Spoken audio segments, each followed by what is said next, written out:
అదే RTV app వార్తల్ని క్షణాల్లో చదివే అవకాశం ఉంటుంది. ఒక న్యూస్ పేపర్, ఒక టెలివిజన్ ఛానల్ మీ చేతుల్లో ఎప్పుడూ ఉంటాయి. ఆధార్ నంబరు మనం తీసుకుంటున్నాం, ఎప్పటి నుంచో ఆధార్ నంబర్ తీసుకుంటున్నాం అనేది మీకు తెలుసు. భక్తులందరికీ కూడా ఆధార్ నంబర్లు తీసుకుని ఆన్లైన్లో మనము వాళ్ళ బుకింగ్ చేస్తున్నాం. దర్శనం కానీ లేకపోతే దర్శనాలు కానీ రూమ్ బుకింగ్ కానీ మనం తీసుకుంటున్నాం.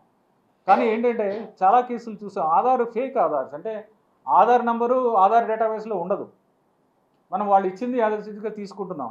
అలాగే ఆధార్ నంబర్ని మార్ఫింగ్ చేసి ఇంకొకటి ఆధార్ నంబరు మార్చి అదే ఆధార్ కార్డులో ఇన్సర్ట్ చేసి దాని ద్వారా బుకింగ్ చేసుకుని వస్తున్న వాళ్ళు ఉన్నారు. కొంతమంది అయితే 200 సార్లు చేసుకున్న వాళ్ళు కూడా ఉన్నారు. ఆధార్ నంబర్ని 200 ఫేక్ ఐడీస్ పెట్టి బుకింగ్ చేసుకున్న వాళ్ళు కూడా ఉన్నారు. ఇవన్నీ కూడా ఐడెంటిఫై చేశాం. ఇవన్నీ కూడా బ్లాక్ చేయడానికి చర్యలు తీసుకున్నాము. కొన్ని చర్యలు తీసుకోవడానికి ఇంకా మనకి ఉన్నాయి, చెప్తాను నేను. ఇప్పుడు ఆధార్ అనేది యూజ్ చేస్తున్నాం, కానీ యూజ్ అయితే చేస్తున్నాం, ఆధార్ యూజ్ చేస్తున్నాం, మంచిదే. కానీ ఆథెంటికేషన్, అది ఆధార్ వ్యాలిడా కాదా అనేది మనము చూడటం లేదు ఇప్పుడు. సో దానికి ఏం చేయాలంటే, ఆధార్ వ్యాలిడేషన్ చేసుకోవాలంటే ఆధార్ వాళ్ళతో, యూఐడిఏ వాళ్ళతో మనం ఒక అగ్రిమెంట్ చేసుకుని వాళ్ళ దగ్గర నుంచి ఆ సర్వీస్ పొందాలి. సో ఆ సర్వీస్ పొందడానికి మనకి అవకాశం ఉంది. దాన్ని కూడా ఎక్స్ప్లోర్ చేశాము. అది యూఐడిఏ వాళ్ళ సీనియర్ ఆఫీసర్స్ కూడా ఇక్కడికి వచ్చి, రీజనల్ ఆఫీసర్ ఐఏఎస్ ఆఫీసర్ ఉన్నారు, ఆవిడ కూడా వచ్చారు. వాళ్ళందరూ స్టాఫ్ వచ్చి, టెక్నికల్ స్టాఫ్ వచ్చి మాతో డిస్కస్ చేశారు. డిస్కస్ చేసి ఇలా ఒక అప్లికేషన్ పెడితే ఆ అప్లికేషన్ మేము అప్రూవ్ చేసి ministry of information and technology, electronics and information technology వాళ్ళు దాన్ని అప్లికేషన్ పరిశీలించి మనకి ఆ సర్వీసు ఇస్తారు.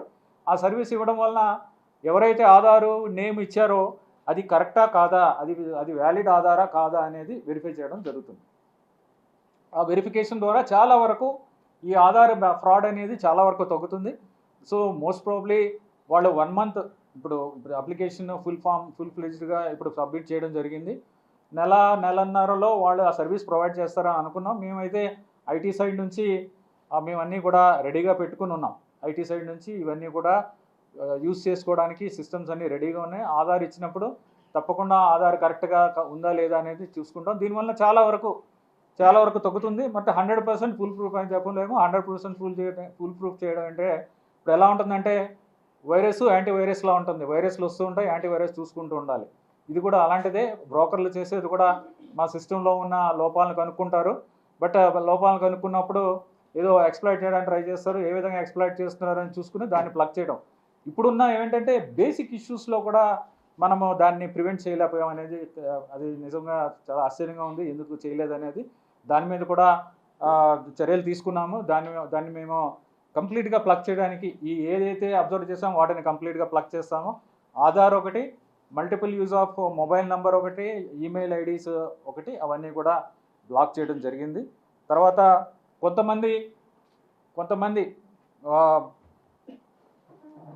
కొంతమంది బ్రోకర్స్ మీద కేసులు కూడా పెట్టడం జరిగింది. సో దానికి పోలీస్ సైడ్ నుంచి ఎప్పుడో పెట్టారు, 6 నెలలు అయింది, సంవత్సరం అయింది. పోలీస్ సైడ్ నుంచి ఏమి చర్యలు తీసుకోలేదు. సో అది కూడా నెల రోజులు, ఆల్మోస్ట్ ఒక 4 వీక్స్ బ్యాక్ ఎస్పీ గారితో డిస్కస్ చేయడం జరిగింది. అంటే మీకు తెలిసిందే, రావడం ఖాయం. సో అలా ఉంది. అందుకనే ఇమ్మీడియట్గా దాన్ని మూసేయడం జరిగింది. తర్వాత ఇక్కడ ఒక విధమైన ఇది ఏంటంటే, రెవెన్యూ ఇచ్చారు, రెవెన్యూ హైయెస్ట్ అన్నారు, అంతా బాగానే ఉంది. కానీ కలెక్షన్ వరకు వస్తే, కలెక్షన్ అనే బాగుంది అంటే కలెక్షన్లో కూడా చాలా ఇబ్బందులు ఉన్నాయి. వీళ్ళు ఇవ్వటం లేదు. రెవెన్యూ పే చేయడం అనేది కొంత ఇబ్బందులు కనిపిస్తున్నాయి. ఎరియర్స్ చాలా ఉన్నాయి. మొన్న బాలాజీ భవన్ అనేది వాళ్ళ అసలు పేరు మీకు తెలిసిందే, అది ఆ బాలాజీ భవన్ అని ఇక్కడ పేరు పెట్టుకున్నారు. అది వాళ్ళది ఏరియర్స్ ఉన్నాయి, పే చేయట్లేదు, నోటీస్ ఇచ్చారు, ఏరియర్స్ ఇవ్వట్లేదు. సో దాంతో ఆ ఏరియర్స్ ఇవ్వకపోవడం వల్ల ఆ హోటల్ని, ఆ రెస్టారెంట్ కూడా మూసేయడం జరిగింది. ఏరియర్స్ నోటీస్ ఇచ్చిన తర్వాత కూడా రెస్పాండ్ అవ్వకుండా అలా ఉండడం, నడుపుతుంటే దాన్ని కూడా మూసేయడం జరిగింది. సో నేను అంటే ఒకటేంటంటే, మళ్ళీ మీ ద్వారా నేను అందరికీ, ఎవరైతే రన్ చేస్తున్నారో అందరు క్యాంటీన్స్ అందరికీ కూడా సబ్ లీజింగ్ ఇవ్వకుండా మీరే రన్ చేయాలి. సబ్ లీజింగ్ అనేది కొంతమంది చేస్తున్నారు. బాలాజీది కూడా సబ్ లీజింగ్ అనేది తెలిసింది. సో సబ్ లీజింగ్ ఇవ్వడానికి అవకాశం లేదు. మీ పేరు మాత్రం దాని మీద ఉండాలి. మీరు క్వాలిటీ ఫుడ్ ఇవ్వాలి, శానిటేషన్ బాగుండాలి, భక్తులకు ఇబ్బంది ఉండకూడదు, రేట్లు కరెక్ట్గా ఉండాలి. తర్వాత గుడ్డు తయారు చేసే విధానం కూడా కరెక్ట్గా ఉండాలి, టేస్ట్ ఉండాలి. సో అనేది చెప్పడం జరిగింది. తర్వాత next week Friday food safety అధికారులను కూడా పిలిచి మేము కూడా వాళ్ళతో ఒకసారి వాళ్ళకి ఏమేమి ఎక్స్పెక్ట్ చేస్తున్నామో మా సైడ్ నుంచి మేము ఏం చేయాలి, మీరు కూడా చేసుకోవాలి, మీరు మీ పని చేసుకోవాలి, మేము మా పని చేసుకుంటాం, మీరు ఏం చేయాలి, మా ఎక్స్పెక్టేషన్స్ ఉంటాయి. మా ఎక్స్పెక్టేషన్స్ అన్ని లెజిటిమేట్ ఎక్స్పెక్టేషన్సే. భక్తులకు ఇబ్బంది పడకూడదు, రాకూడదనే ఎక్స్పెక్టేషన్ తప్ప మాకు వేరే ఎక్స్పెక్టేషన్ ఏమీ లేదు. ఆ ఎక్స్పెక్టేషన్ ప్రకారం ఏం చేయాలి, నియమాలు ఏమున్నాయి, నియమాలు మీరు అర్థం చేసుకోండి, ఎలాంటి వ్యవస్థ మీరు ఏర్పాటు చేసుకోవాలి లోపల, ఇవన్నీ చెక్ చేసుకోవడానికి. ఫర్ ఎగ్జాంపుల్ మొన్న వెళితే అది స్టాండింగ్ ఎగ్జాంపుల్, ఎంత దారుణమైన ఎంత ఆ కిచెన్ అసలు చూసుకునే వాళ్ళు ఎవరు లేరు. కిచెన్ చూసుకునే వాళ్ళు ఒకళ్ళు ఉండాలి, కుక్సే కాదు, సూపర్వైజరీ స్టాఫ్ ఉండాలి, ఎక్కడ క్లీనింగ్ జరుగుతుందో చూసుకోవాలి. అది ఏంటంటే అది ఒక చెత్త వేసేసి దాని మధ్యలో వండుతున్నట్టుగా ఉంది. ఎనీవే అది అన్నిటికన్నా వరస్ట్ అది, అందుకనే దాన్ని చూస్ చేసుకుని వెళ్ళి ఇన్స్పెక్ట్ చేయడం జరిగింది. మిగిలిన దాంట్లో కొంతవరకు ఇబ్బందులు ఉన్నాయి, వాళ్ళు డెఫినెట్గా దాన్ని సరి చేసుకుంటారని ఆశిస్తున్నాము. సో తర్వాత కొత్త పాలసీ ఒకటే తీసుకురావాలి, దీని మీద అది కూడా చర్చిస్తున్నాము, అందరితోనే ఎక్స్పర్ట్స్తో కూడా చర్చిస్తున్నాము. కొత్త పాలసీ ఏంటంటే, కొత్త పాలసీలో క్వాలిటీకి రేటుకి మాకు రెవెన్యూ కూడా కావాలి, దాంతోపాటుగా క్వాలిటీ ఉండాలి. క్వాలిటీ జీరో, మనకి రెవెన్యూ హైయెస్ట్ ఉంటే లాభం లేదు. క్వాలిటీకి మాకు ఇది ఉండాలి, దానికి రెప్యూటెడ్ బ్రాండ్స్ ఉండాలి, రెప్యుటేషన్ ఉన్నవాళ్ళు ఉండాలి. ఇక్కడికి వచ్చి మేము ఏదో ఎక్స్పెరిమెంట్ చేస్తామంటే కుదరదు. ఇక్కడ మాకు ఎక్స్పెరిమెంట్ చేయడానికి ఇక్కడ తావులేదు. ఇక్కడ బ్రాండ్ ఉన్నవాళ్ళు రావాలి, మంచి క్వాలిటీ ఉండాలి, ఇమేజ్ ఉన్నవాళ్ళు రావాలి. అలాంటి వాళ్ళు ఉంటేనే ఈ ఎక్స్‌ప్లాయిటేషన్ చేయకుండా కరెక్ట్గా చేయగలరు అనేది మా ఉద్దేశం. దానికి వెయిటేజ్ ఇస్తూ at the same time revenue కూడా వెయిటేజ్ ఇస్తూ ఒక వ్యవస్థ తీసుకురావాలని ఒక ఎక్సర్సైజ్ చేస్తున్నాము. ఆ వ్యవస్థ ద్వారా డెఫినెట్గా దీనికి ఉన్న సమస్యల్ని మేము ఒక చెక్ పెడతామని ఆశిస్తున్నాం. మీ సహకారాలు కూడా, మీ సజెషన్స్ కూడా, దానికి సలహాలు కూడా కావాలి. అదొకటి. తర్వాత ఈ ఇప్పుడు సర్వదర్శనం అంటే మేము మిగిలినవన్నీ ప్లాన్డ్ అండ్ అన్‌ప్లాన్డ్ దర్శనాలు ఉంటాయి. అంటే ప్లాన్ చేసుకుని ఆన్లైన్లో బుకింగ్ చేసుకుని వచ్చేవాళ్ళు, లేకపోతే డైరెక్ట్గా వచ్చేవాళ్ళు కొంతమంది ఉంటారు. డైరెక్ట్గా వచ్చేవాళ్ళకి ఇష్యూ ఏంటంటే వాళ్ళకి అన్ని టికెట్స్ ఇవ్వడానికి అవకాశం ఉండదు. ఒక 24 అవర్స్కి మనం టికెట్స్ ఇస్తున్నాం. అది నుంచి ఇక్కడ ఉన్నారు, ఇవన్నీ రిఫార్మ్స్ అన్నీ చూశారు, ఏమి వ్యవస్థలో ఉన్న లోపాలన్నీ కూడా మీరు చూశారు, మీరు అందరూ చెప్పగలరు, మీతో కూడా నేను చర్చిస్తాను. సో లడ్డూకి సంబంధించినది, సో చేయగలిగినంత లడ్డూలో ఘీ క్వాలిటీ కొంతవరకు ఇంప్రూవ్ అయింది. మేము బ్లాక్మెయిల్ చేస్తామని చెప్పిన తర్వాత సప్లయర్స్కి కొంతవరకు ఇంప్రూవ్ అయ్యింది. డెఫినెట్గా ఆ క్వాలిటీ, బెస్ట్ క్వాలిటీ రావాలి అనేది మా ఉద్దేశం. ఇంప్రూవ్ అయితే సరిపోదు, బెస్ట్ క్వాలిటీ రావాలి, వస్తుంది కూడా. డెఫినెట్గా నాకు నమ్మకం ఉంది, భగవంతుడి దయతో, స్వామివారి ఆశీస్సులతో డెఫినెట్గా ఆ లడ్డు క్వాలిటీని డెఫినెట్గా ఇంతకుముందు ఎలా ఉండేదో తిరుపతి లడ్డూకున్న ఆ ప్రత్యేకత ఏదైతే ఉందో అది తీసుకొస్తామని కూడా మీకు తెలియజేస్తున్నాం. తర్వాత ప్రొక్యూర్మెంట్ జరుగుతుంది. ఇంత పెద్ద ప్రొక్యూర్మెంట్, 500 కోట్ల ప్రొక్యూర్మెంట్ జరుగుతుంది ఇక్కడ సంవత్సరానికి. ఇంకా ఎక్కువే ఉంటుంది, సుమారుగా చెప్తున్నాను. 500 కోట్ల ప్రొక్యూర్మెంట్, దాంట్లో 250 కోట్లు అది ఇదే ఉంటుంది. సో ఇంత పెద్ద ప్రొక్యూర్మెంట్ చేసినప్పుడు, స్వామివారి ప్రసాదాలకి వాడుతున్నప్పుడు ఇక్కడ ఒక మంచి ల్యాబొరేటరీ వ్యవస్థ ఉండాలి. ఇది ఒక శాంపుల్ తీసుకుని ల్యాబొరేటరీకి పంపించి నేను ల్యాబొరేటరీ నుంచి రిపోర్ట్ వచ్చిన తర్వాత నేను నా పనులు చేసుకుంటానంటే కుదరదు. ఇక్కడ స్వామివారికి తిరుపతి కొండ మీదే, తిరుమల కొండ మీదే ఇక్కడ తప్పకుండా ఒక వ్యవస్థ ఉండాలి, ల్యాబొరేటరీ వ్యవస్థ ఉండాలి. ఉన్న వ్యవస్థ సరిపోదు, ఒక ల్యాబొరేటరీ ఉంది, అది ల్యాబొరేటరీ సరిపోదు. అందుకని ఈ ల్యాబొరేటరీస్ ఎస్టాబ్లిష్ చేయడానికి ఇప్పుడు ఎఫ్ఎస్ఎస్ఐ అనేది ఒక ఈ ఫుడ్ స్టాండర్డ్స్ని నిర్దేశించే ఒక సంస్థ, నేషనల్ లెవెల్లో ఒక సంస్థ ఉంది. ఆ సిఇఓ గారు కూడా లక్కీలీ మన తెలుగువారు. సో ఆయనతో కూడా చర్చించి ఈ సమస్య మాకు ఉంది, దీన్ని ఎలాగ పరిష్కరించాలంటే మేము ఎఫ్ఎస్ఎస్ఐ ల్యాబ్ దీనికి మా తరపు నుంచి ఆ కేంద్ర సంస్థ ఏదైతే ఉందో, కేంద్ర ప్రభుత్వ సంస్థ ఏదైతే ఉందో ఆ సంస్థ నుంచి ఇక్కడ ఒక ల్యాబ్ని ఎక్స్క్లూజివ్గా వాళ్ళ స్టాఫ్తో రన్ చేస్తాము, పెడతాము. అన్నీ మీకు ఏమేమి టెస్టులు కావాలో, మంచి పదార్థాలు, మంచి క్వాలిటీ ఇంగ్రీడియంట్స్ వాడి ప్రసాదాలు తయారు చేయడానికి, లేకపోతే మీకు కావాల్సిన టెస్టులన్నీ కూడా ఇక్కడ చేస్తాము. మంచి క్వాలిటీ టెస్టులు అన్నీ కూడా ఏమేమి కావాలో అవన్నీ కూడా లేటెస్ట్ టెస్ట్ చేస్తాము అని చెప్పడం జరిగింది.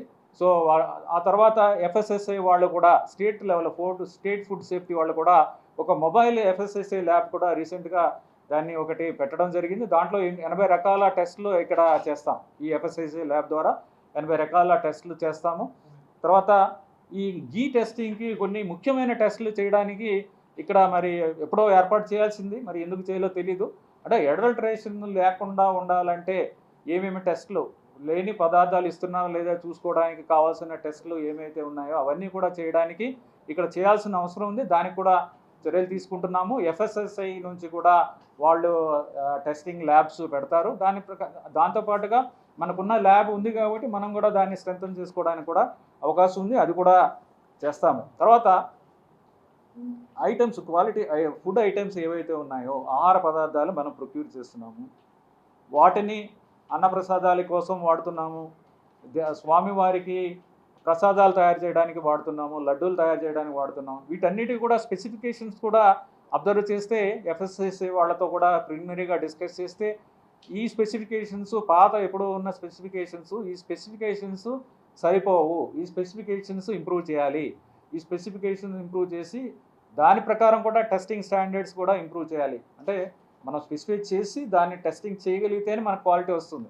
టెస్టింగ్ వ్యవస్థ లేనప్పుడు కూడా సప్లై చేసేవాడు వాడికి బిజినెస్, సో వాళ్ళు కూడా దాన్ని ఎక్స్ప్లాయిట్ చేయడానికి అవకాశం ఉంది. అందుకని ఆ టెస్టింగ్ స్టాండర్డ్స్తో పాటు మనం ప్రొక్యూర్ చేసే ఐటమ్ స్టాండర్డ్స్ ఎలా ఉండాలి, ముఖ్యమైన పదార్థాలు ఒక చేసి ఫోటోగ్రాఫ్స్ కూడా, ఇప్పుడు ఫోటోగ్రాఫ్ తీసుకున్నప్పుడు పాత ఫోటోగ్రాఫ్స్ పెట్టచ్చు, లేకపోతే ఏ టైంలో ఆ ఫోటోగ్రాఫ్స్ తీసారే మాకు ప్రూఫ్ ఏంటి చేస్తున్నారా లేదా ఆ గ్రూప్ ఒకటి క్రియేట్ చేసుకుని ఆ గ్రూప్లో షేర్ చేయడం, అలాగే సోషల్ మీడియాలో కూడా టైం టు టైం ఇవన్నీ కూడా పోస్ట్ చేయడం, ఇవన్నీ కూడా ప్రజలకు తెలియజేయాలనే ఉద్దేశంతో చేస్తున్నాము. సోషల్ మీడియాలో కూడా ఈ photographs time stamped and location GPS stamped, అంటే ఎక్కడ తీసుకున్నారో ఆ ఫోటో, ఏ టైంలో తీసుకున్నారు, ఫుడ్ డిస్ట్రిబ్యూషన్ కానీ పాలు కానీ వాటర్ కానీ ఇవన్నీ కూడా చేయడం జరుగుతుంది. అది చేస్తున్నాం. అవన్నీ కూడా మీరు కూడా రెగ్యులర్గా చూడొచ్చు.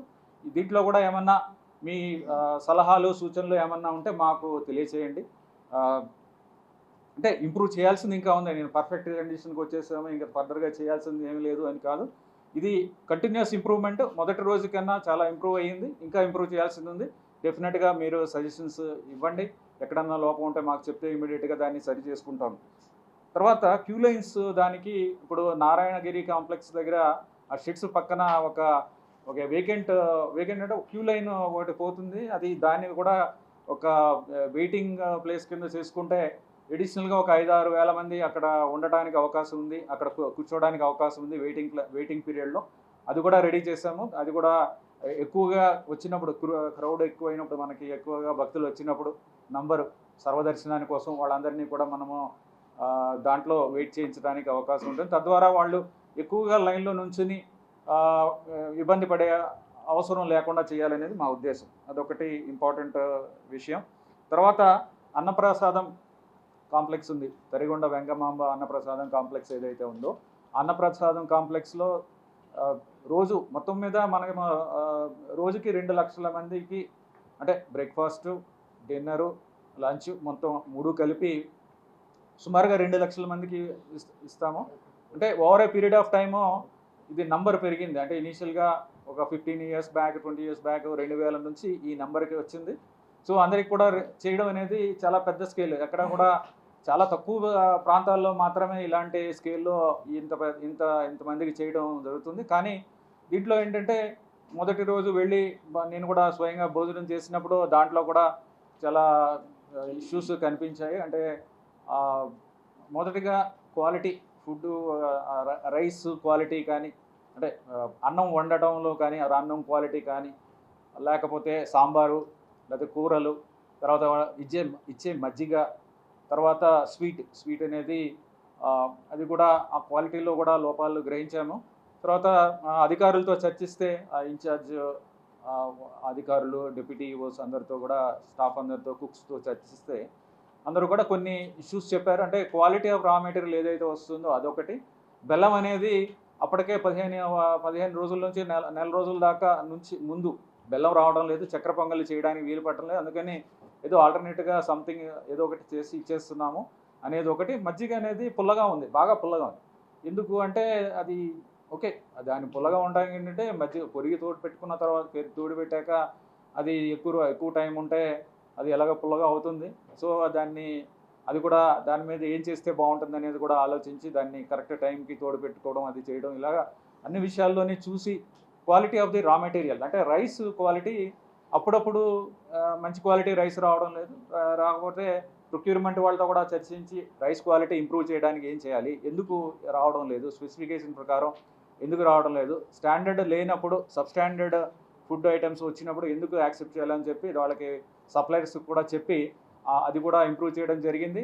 నూకలు ఉన్నది వస్తుంది అనేది నూకలు ఎక్కువగా ఉన్నది వస్తుంది అప్పుడప్పుడు అనేది దాని మీద కంప్లైంట్ చేయడం జరిగింది ప్రొక్యూర్మెంట్ ఆఫీసర్స్. మరిన్ని వీడియోస్ కోసం ఛానల్ ని సబ్స్క్రైబ్ చేయండి, లేటెస్ట్ అప్డేట్స్ కోసం వాట్సాప్ ఛానల్ ని ఫాలో చేయండి అండ్ లింక్ డిస్క్రిప్షన్ లో ఉంది.